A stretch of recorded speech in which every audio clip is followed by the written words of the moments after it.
How much fruit and veg, or vegetables, should you eat?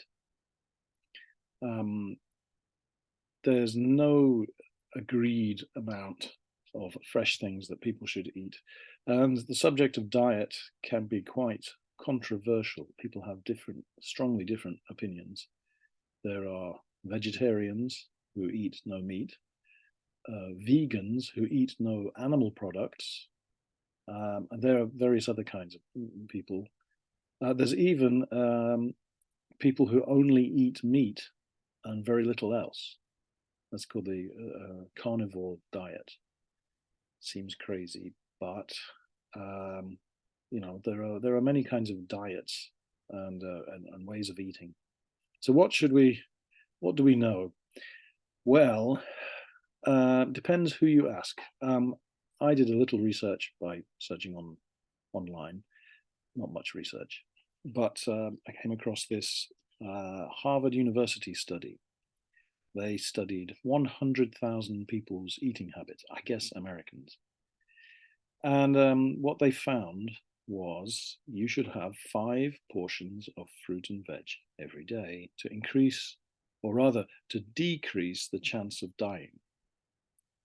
Now, ultimately, we all die, but um, anyway, to talk about this, let me give you. I think I've got 5 particular words that will come up.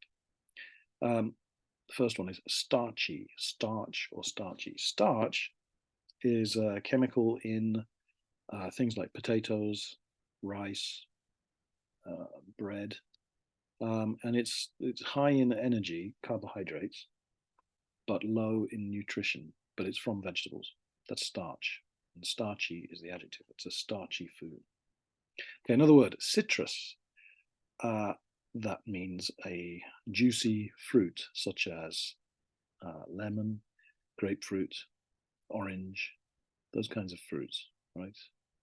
Another word here is cardiovascular, and that's to do with your heart and blood circulation. The next word is respiratory, I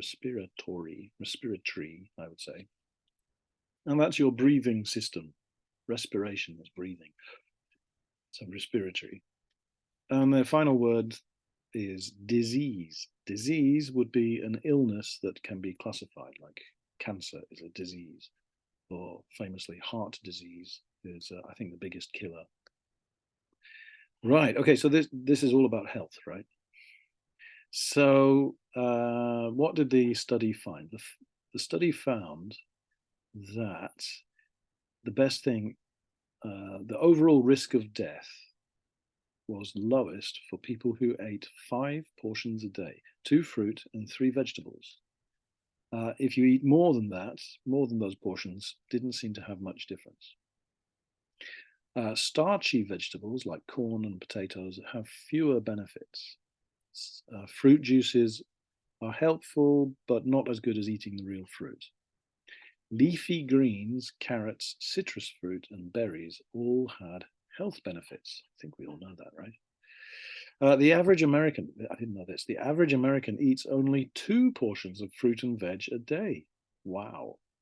Those who have 5 a day have a 13% lower risk of death overall and a 12% lower risk from cardiovascular disease, a 10% lower risk from cancer, and a 35% lower risk from respiratory diseases.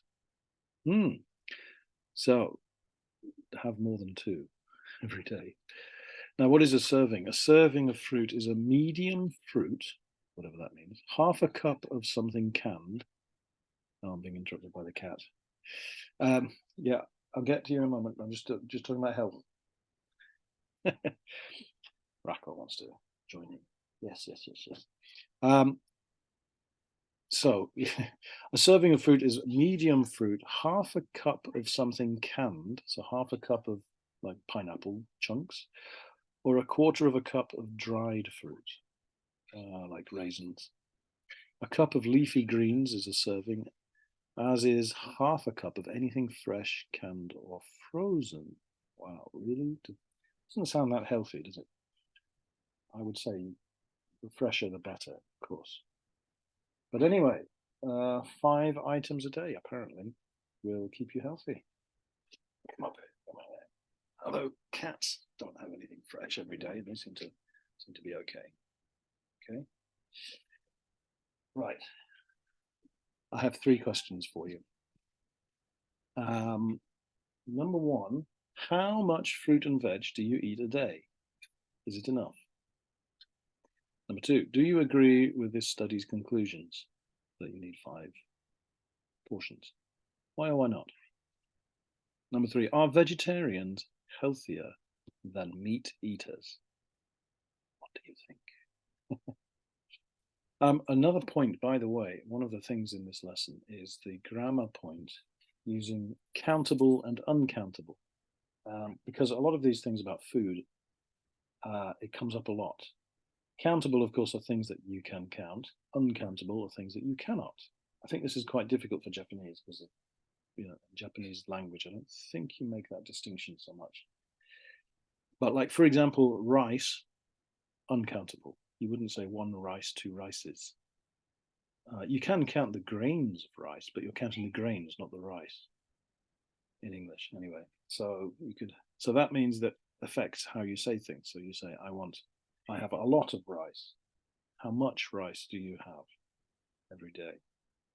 If it's countable, of course, you would say how many apples do you have? Because you can count an apple, 1, 2, 3.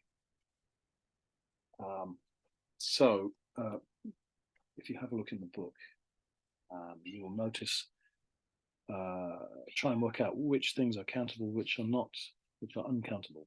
Often if it's plural with an S, then it's going to be countable.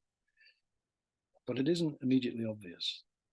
Things like, money is uncountable, right? You can't count money. What? You can't count money? You can't count money. You can count pounds, 1 pound, 2 pounds, 3 pounds. You can count yen, 100 yen, 1,000 yen, but not money.